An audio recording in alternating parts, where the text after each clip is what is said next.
Hello, I'm quite happy that you found this video, that you find time to tune in, and just to know a further conversation on the energy architecture series we've launched earlier this year as an open conversation with you, the energy man and woman in the industry wherever you are. As we believe 2015 may be and will be an interesting and perhaps memorable year in energy and sustainability.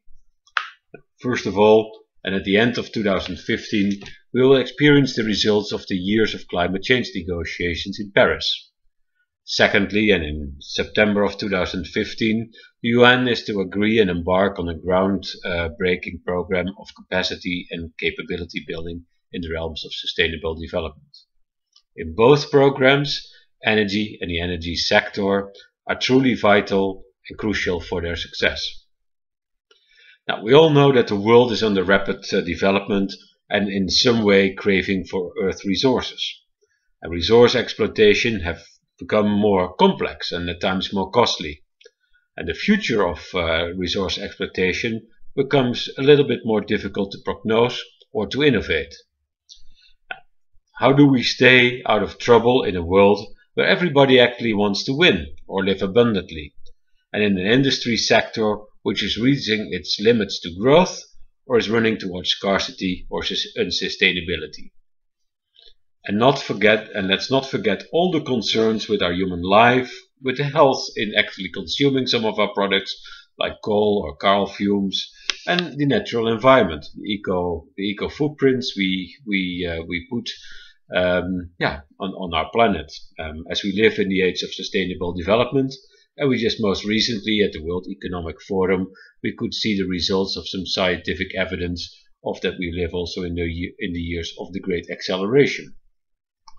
So now, however, and at the other side of the equation, we see some attractive, new and powerful technologies and energy architecture innovations becoming available in the redesign of our homes, in the cars, in our economies, in our industries, and help us actually to transform our established energy architectures with much more clean, distributed, efficient power generation and distribution.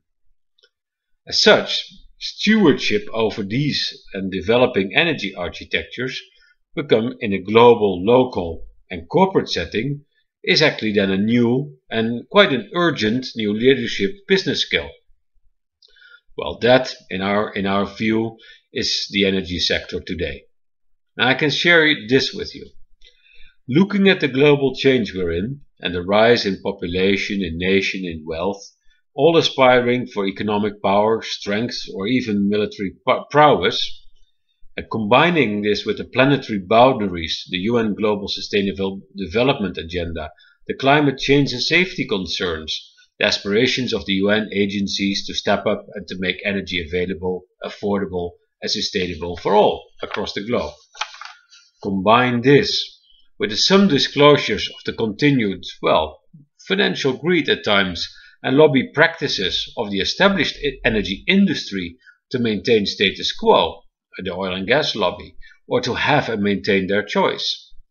And combine that with the very real and present concerns on the health, stability and sustainability of the ongoing exploitation practices within the oil and gas industry.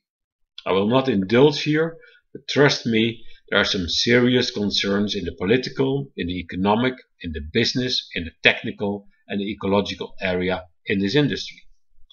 Combine that with the wisdom of many good, proud and professional energy men and women, the engineers, the professionals, the decision makers across the energy value chains in the established industry and in the new industry, and who really like to be part of the solutions, not the problems.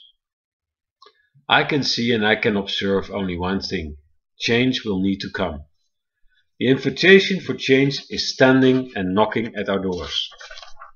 As we live, breathe and work in a time of acceleration, in reality we haven't started yet to come to grasp with the social invitation this change asks us in our boardrooms, in our companies, in our governments, in our societies to make. As I see it, We are still living in a period of small changes, of many small initiatives and isolated islands of choices and changes, as we also live at a time of fear and of protecting our own fortresses, our own work, our own money streams, or our own national states and prides. But the bigger questions and the bigger structural change challenges to progress our societies to a next realm of sustainability in our society, in our work and wealth sharing, in our relationship, in our business habits and beliefs, in our economies, in our planetary boundaries, or the way we treat nature, are yet untouched. That big change or breakthrough insight that things can be made much better and really free of concern is still to come. Leading questions here are: how are we going to fuel all people in the world reliably, affordably, sustainably, and in harmony, free of concerns? And can we build sustainable societies for all?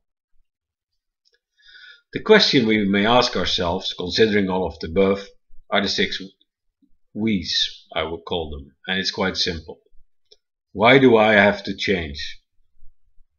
What do I have to change? Where do I need to change? How best can I change?